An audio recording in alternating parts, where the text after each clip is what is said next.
अस्सलाम वालेकुम नाजरीन, आप देख रहे हैं व्यूज़ मैटर और मैं हूं वली डार। आज की इस वीडियो में मैंने आपको 4 अहम खबरों से अपडेट करना है। जो पहली खबर है वो बहुत ही इंपॉर्टेंट है और वो ये है कि इटली में इसराइल की खुफिया एजेंसी मोसाद का एक साबिक आला अफसर हलाक हो गया है। हलाक हुआ है या कत्ल कर दिया गया है, बहुत सारी खबरें और बहुत सारे राज फाश हो चुके हैं। आपको बताता हूँ क्या मामला है और ये भी बताता हूँ कि कुछ लोग कह रहे हैं कि बदला लिया गया है। किसने बदला लिया है, क्यों लिया है, बहुत सारी इंफॉर्मेशन मेरे पास है आज आपको बताने के लिए। दूसरी जो खबर है वो ये है कि इसराइल और इसराइल की खुफिया एजेंसी जो मोसाद है उनकी हरकतों पर ईरान ने गहरी नज़र रख ली है। कुछ ऐसी चीज़ें ईरान ने सामने रखी हैं, कुछ ऐसी चीज़ें ईरान ने नोट की हैं जिसका वो जिक्र कर रहा है। बताता हूँ आपको कौन सी हरकतें और क्या प्लानिंग की जा रही है इसराइल और मोसाद की जानिब से। तीसरी खबर आपको मैंने ये बतानी है कि ईरान अपनी जो दिफाई साजो सामान है उसको एक्सपोर्ट करने जा रहा है। अब किसको एक्सपोर्ट करने जा रहा है, क्या डिटेल्स हैं वो आपको बताता हूं। जबकि चौथी खबर जो बहुत ही इंपॉर्टेंट है वो ये है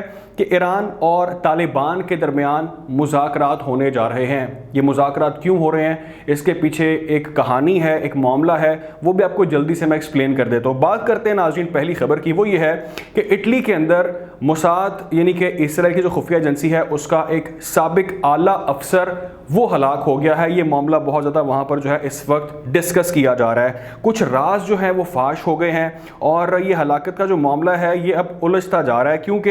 ये बहुत ही एक इम्पॉर्टेंट डे पर हलाक हुआ है। ये डे इम्पॉर्टेंट क्यों है मैं आपको आगे जाके बताता हूँ और एक ट्विस्ट भी है उसका भी जिक्र मैंने आपके साथ करना है कि इसको क्यों इस दिन के हवाले से जो है इतना इसको डिस्कस किया जा रहा है। मामला ये होता है नाजरीन कि इटली की एक झील है, वहाँ पर ये जो अफसर है साबिक अफसर मोसाद का ये वहाँ पर हलाक हो जाता है और इटली कहता ये है कि मौसम की ख़राबी की वजह से जो कश्ती थी वो उलट गई, इसलिए उसकी जो है वो मौत वाक़ई हो गई। लेकिन इस बात को मानने को कोई तैयार नहीं है क्योंकि इस हवाले से इटली ने कोई भी अलर्ट, वेदर अलर्ट जारी नहीं किया था और इसलिए उनकी इस बात को डिनाई किया जा रहा है मुख्तलिफ सोर्सेज की जानिब से। डिफरेंट सोर्सेज जो बता रहे हैं वो मैं आपके सामने रखता हूँ इस मामले को लेकर। वो कहते हैं कि 25 साबिक अहलकार इस शिप में मौजूद थे और कुछ हाजिर सर्विस भी लोग मौजूद थे इस शिप के अंदर और एक शख्स के जाँ बहक होने की, कत्ल होने की या हलाक होने की इत्तला सामने आ रही है जो मोसाद का एक एक्स बहुत ही एक हाई प्रोफाइल ऑफिशियल था जिसके बारे में कहा जा रहा है कि उसका नाम जाहिर नहीं कर सकते क्योंकि वो बहुत ही एक सिक्योरिटी का एक्सपर्ट और बहुत ही एक बड़ा बंदा था। इसके अलावा जो असल ट्विस्ट है ना नाज़रीन, उस पर पहुंचने से पहले मैं आपको एक चीज़ बताऊं, वो ये कि जो शिप का ओनर है उसकी जो बीवी है यानी कि जिसके नाम पर ये शिप था उसकी बीवी के पास से कुछ खुफिया किस्म की मशकूक दस्तावेज़ात जो हैं वो बरामद हो गई हैं और कहा जा रहा है कि उसको एक्सप्लेन नहीं किया जा सकता कि उसके पास से कौन कौन सी चीज़ें निकली हैं। लेकिन ज़रा ये कंफर्म करते हैं कि इसराइल का जो एक अफसर था वो तो हलाक हो गया लेकिन जो बाकी दीगर लोग साथ मौजूद थे वो वहाँ से इसराइल भागने में या जाने में कामयाब हो गए हैं। इसराइल की फॉरेन मिनिस्ट्री ने इसकी तस्दीक भी कर दी है कि बिल्कुल उनका एक जो साबिक आला अफसर था वो हलाक हो चुका है। जो असल ट्विस्ट है ना वो मैं आपको बताता हूँ इस खबर के हवाले से, वो ये है कि ये दिन इंपॉर्टेंट क्यों था, क्यों कहा जा रहा है कि ये बड़ा ही अहम दिन था जिस पर ऐसा वाकया पेश आया और इसको बहुत ज़्यादा इसलिए डिस्कस किया जा रहा है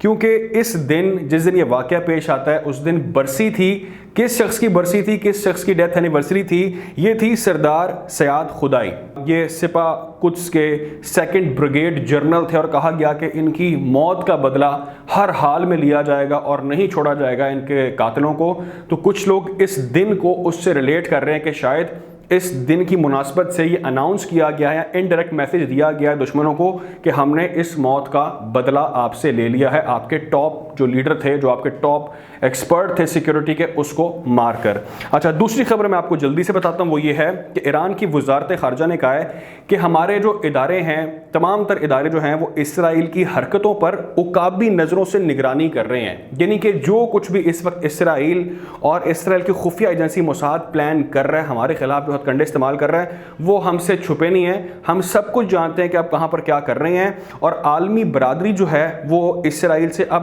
पहले پہلے سے بھی زیادہ نفرت کر رہی ہے۔ اس کی ملٹیپل وجوہات ہیں اور اس کے اندر خود اب جو اسرائیلی حکام ہیں، جو آفیشلز ہیں، وہ اس چیز کو لے کر ڈسکس کر رہے ہیں۔ میں نے کچھ پرانی ویڈیوز میں آپ کو تمام چیزیں ایکسپلین کی تھی، بتایا تھا کہ اسرائیل کے اندر اب یہ بحث چل رہی ہے کہ ہمارے دشمن جو ہیں، ایران جو ہے، وہ ہر دن کے ساتھ ایک نئی کامیابی حاصل کر رہا ہے اور ہم نئے مسئلوں میں الجھتے جا رہے ہیں اور دنیا واقعی میں ہم سے نفرت کر رہی ہے۔ ایران کا اور سعودی عربیہ کا آپس میں تعلقات بحال کرنا اور ہمارے ملک میں ریکارڈ پروٹیسٹ ہونا، یہ بہت سارے کویشچنز کو ریز کر رہا ہے، بہت ساری پرابلمز کو ڈیفائن کر رہا ہے۔ تو یہ ہماری پستی کی طرف جو ہے ایک نیا قدم ہے، تو اس چیز کو وہاں پر یہ ڈسکس کیا جا رہا ہے اور یہ کلیئر کٹ میسج دیا گیا ہے۔ تیسری چیز وہ یہ کہ ناظرین، ایران اور افغانستان یعنی کہ طالبان اور ایران کے درمیان جو ہے وہ بہت جلد مذاکرات متوقع ہے کہ ہونے جا رہے ہیں۔ آپ کو معلوم ہے کچھ ہی دن پہلے میں نے اس حوالے سے ولاگ کیا، آپ کو بتایا کہ وہاں پر بہت زیادہ بارڈر پر ٹینشن چل رہی ہیں ایک دوسرے کی جانب سے۔ یہ کلیم کیا جا رہا ہے کہ اس نے پہلے ہم پر فائرنگ کی، اس نے پہلے فائر کھولا ہمارے بندوں کو، اس نے جو ہے وہ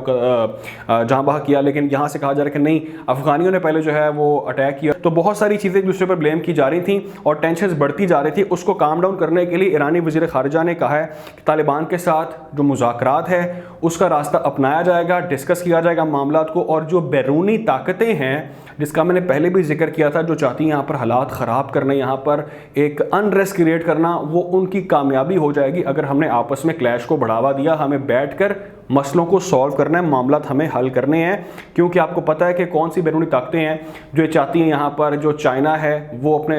روٹ سٹرونگ نہ کرے، وہ ہمیں ٹف ٹائم نہ دے سکے۔ اس کو قابو کرنے کے لیے یہ ایسے یہاں پر کھنڈے استعمال کیے جا رہے ہیں۔ چوتھی خبر بھی آپ کو جلدی سے اپڈیٹ کر دیتا ہوں، وہ یہ ہے کہ ایران نے کہا ہے کہ ہم مکمل طور پر تیار ہیں اپنے ڈیفنس ایکوپمنٹ جو ہمارے ہیں، جو ہمارے دفاعی سامان ہیں، اس کو ایکسپورٹ کرنے کے لیے، اور ایکسپورٹ ہم کریں گے جو ہمارے نیبرنگ دوست ممالک ہیں ان کو ہم یہ دفاعی سامان جو ہے وہ ایکسپورٹ کرنے جا رہے ہیں۔ چیف آف اسٹاف یعنی کہ جو ہیڈ آف دا آرمی ہے وہ کہتے ہیں کہ ڈیفنس ایکوپمنٹ اور ملٹری ایکسپرٹائز جو ہیں اس کو ہم شیئر کریں گے اپنے دوست ممالک کے ساتھ، اور ہم چاہتے ہیں کہ ہمارے مستقبل میں جو تعلقات ہیں وہ مزید مضبوط ہوں اور ہم مل کر چلیں، کیونکہ ہم کہیں پر بھی کشیدگی اور کہیں پر بھی جو ہے اپنے دشمن کو حاوی ہونے نہیں دیں گے۔ ہم جانتے ہیں کہ کون ہمارے دوست ہیں اور کون ہمارے دشمن ہیں، اور ورلڈ یعنی کہ دنیا وہ تیزی سے تبدیل ہو رہی ہے، نیو ورلڈ آرڈر اب بنتا نظر آ رہا ہے، تو اس کے لیے ہم مکمل طور پر جو ہے وہ تیار ہیں، اور ہم جانتے ہیں کہ کون سے ممالک ہمارے ساتھ کھڑے ہیں اور کون سے ممالک ہماری جڑیں کاٹنے کی کوشش کر رہے ہیں۔ تو یہ ناظرین آج کی 4 بہت ہی اہم خبریں تھیں، سوچا آپ لوگوں کو اپڈیٹ کیا جائے۔ خیال رکھیں، دعاؤں میں یاد رکھیں، اللہ حافظ۔